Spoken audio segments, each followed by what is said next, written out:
असलामुअलैकुम, मैं आपका होस्ट बाबर शेर कांजू। अज मैं जलालपुर बटियां दे मल्ला मांगटा वाले विच मौजूद हाँ। वलैत हुसैन दे घर मौजूद हाँ।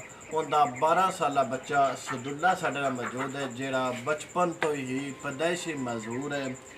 वलैत हुसैन मुस्लिम शेख कौम नाल इसका तल्लक है। इसका जिहड़ा घर दा इस महंगाई के दौर दे विच अखराजात या निज़ाम फिर वो बहुत मुश्किल है।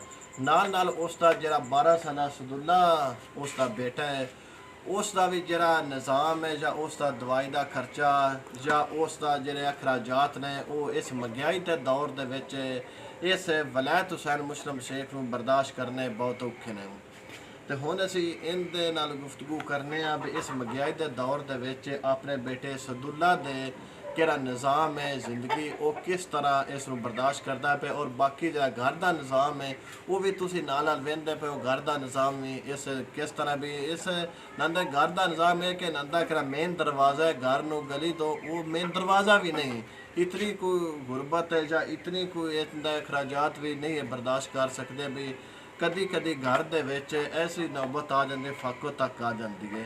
तो इन नाल असीं गुफ्तगू करने भी किस तरह निज़ाम इस महंगाई के दौर दे विच कर रहे। जी अस्सलाम वालेकुम, उच्चा बोलो ना। वालेकुम अस्सलाम जी। चाचा जी, जरा तुहाडा बेटा है ये बचपन तो ही हाँ परदेसी जी, है बचपन ते उम्र कितनी है? 12 साल। 12 साल है। ते इसका कोई इलाज लूज तुसा करवाए? बड़ा जी असी हर थां ते लैके गए हैं तो सारे जवाब ते की डॉक्टर आंदे ने? डॉक्टर आंदे ने घर ही रखो ये जमदा है।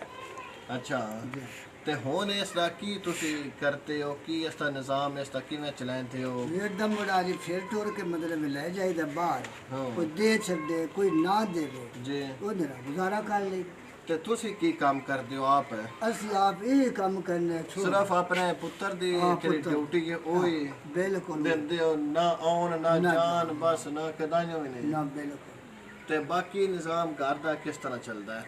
वो मरियत से तरी थोड़ा थोड़ा करके अपना गुजारा कर। जी, तुसा जिस तरह वलैत हुसैन दी गुफ्तगू सुनी है भी घर दा निज़ाम किस तरह चल रहे हैं, ते मुखैर हजरात अगे मेरी अपील है जिहड़े दोस्त सानू इस वक्त वेख रहे हैं उन्होंने दोस्तों अगे अपील है भी तुसी घर का भी निज़ाम वेख के इन्हां दी गुफ्तगू सुनी है। तो उनका 12 साला बच्चा सदुल्ला दी तुसी हालत वेख रहे हो भी पोलियो का मरीज़ है, बचपन तो भी घर दे विच निज़ाम किस तरह चल रहे हैं। मुखैर हजरात अगे साडी अपील की जा रही है भी किहड़ा इस स्क्रीन के उत्ते नंबर है, ये चाचे वलैत का नंबर है, ईजी पैसा अकाउंट का नंबर है शो हो रहे है।